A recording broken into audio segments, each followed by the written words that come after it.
pourquoi s'exprimer sur YouTube? Cela pose trois questions en réalité.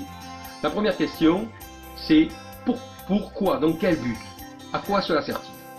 La deuxième question, c'est comment? Comment faire? Et la troisième question, c'est pour qui? Pour qui est-ce que je m'exprime?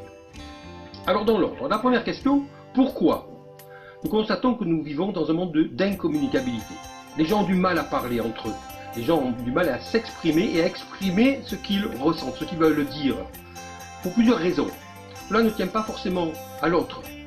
Nous pensons bien souvent que c'est à cause des autres que nous ne pouvons pas nous exprimer, mais en réalité, c'est le principe même de la communication qui rend difficile la communication entre les êtres humains.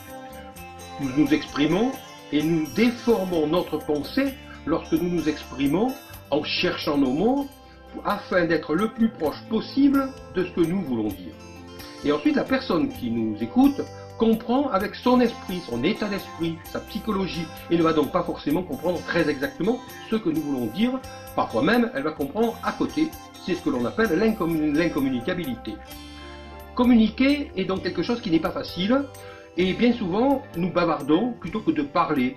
Nous sommes en voiture, nous mettons la radio, nous sommes dans une fête de famille, et bien au lieu d'aborder les choses importantes, nous parlons de tout et de rien, puis nous rentrons chez nous avec un goût amer dans la gorge de ne pas avoir dit ce qu'il y avait à dire à des personnes qui ont parfois un certain âge et qui peuvent avoir été vues pour la dernière fois.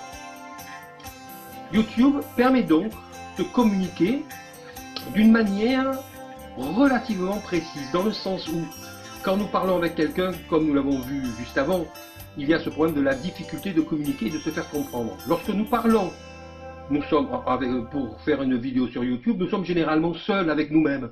Et donc, c'est là que nous sommes quasiment le plus proche de notre pensée. Deuxième question. Comment faire une vidéo YouTube? Alors c'est vrai que c'est compliqué parce qu'en général nous disons qu'il faut que ce soit bien, il faut que ce soit beau, mais en réalité ça n'a aucune importance. Il peut très bien y avoir de la luminosité et ne pas y en avoir. Ce qui compte, c'est de délivrer un message. Je pense donc que la question de comment faire une vidéo n'a pas vraiment d'importance. Nous voyons d'ailleurs des personnes très intéressantes qui font des vidéos assises sur leur canapé, dans leur salle de séjour, en toute simplicité, et elles ont raison. Elles ont raison. La troisième question, pour qui?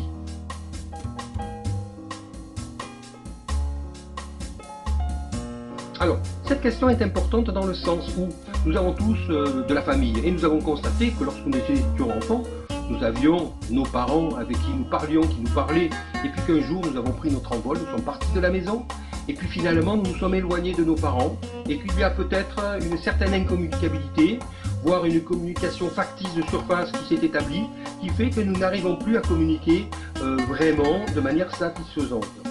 Cela est très frustrant, et cela se reproduit. Puisque lorsque nous avons nos enfants, le même schéma se reproduit. Nous sommes tout d'abord proches de nos enfants lorsqu'ils sont petits, et puis la vie fait qu'ils prennent ensuite leur envol lorsqu'ils deviennent adultes. Ils vont travailler, ils font leur vie à leur tour, et la communication se distend pour finalement devenir parfois inexistante, et c'est l'ordre des choses, c'est la vie qui est ainsi faite.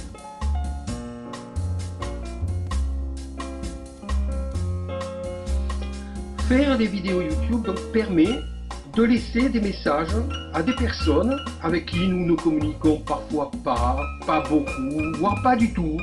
Mais dans tous les cas, cela permet de libérer l'esprit dans le sens où, tout comme des écrivains qui ont laissé des œuvres à leur postérité en immortalisant leurs pensées, lorsque l'on enregistre une vidéo, cette vidéo numérique est immortalisée dans le sens où elle part sur Internet et elle va rester. Elle va rester au-delà de notre espérance de vie. Et donc nous pouvons considérer que de la même manière que les écrits des auteurs qui avaient à la base rempli des feuilles qu'ils ont laissées dans leur tiroir, qui ont été reprises par la suite et pour être éditées, alors que bien souvent, comme ça a été le cas par exemple de Franz Kafka, qui avait interdit à son ami Max Brod de publier ses œuvres, se retrouvent être des auteurs après leur mort très connus et qui ne vous le voulaient même pas. Cela peut être également le cas grâce aux vidéos YouTube et des personnes qui laissent en toute simplicité des messages qui vont partir à la postérité et qui pourront parfois représenter une réflexion ou des réflexions intéressantes. Avant cela, cela permet bien entendu de communiquer, de laisser des messages à notre entourage, à notre famille, à nos amis avec qui nous ne sommes pas forcément en contact régulier, voire peut-être pas du tout, parce que comme tout le monde, eh bien, nous avons nos activités, ils ont également leurs activités, et la vie fait que de toute façon, avec le temps, la distance se fait, et qu'on ne communique bien souvent pas assez, voire parfois pas du tout, avec des personnes à qui on aurait des choses à dire. Et pour partir en paix, je dirais, et là je m'adresse à des personnes soit malades, soit des personnes qui ont atteint un certain âge, eh bien je pense qu'il est intéressant, voire important, de laisser des messages à des personnes à qui nous avons quelque chose à dire, pour laisser des choses, des messages que nous ne voulons pas garder en tête. Je pense par exemple à des personnes qui se sont fâchées, des amis de longue date qui un jour se sont disputés bêtement, qui ne se reverront jamais, et qui savent quelque part qu'ils ont raté quelque chose.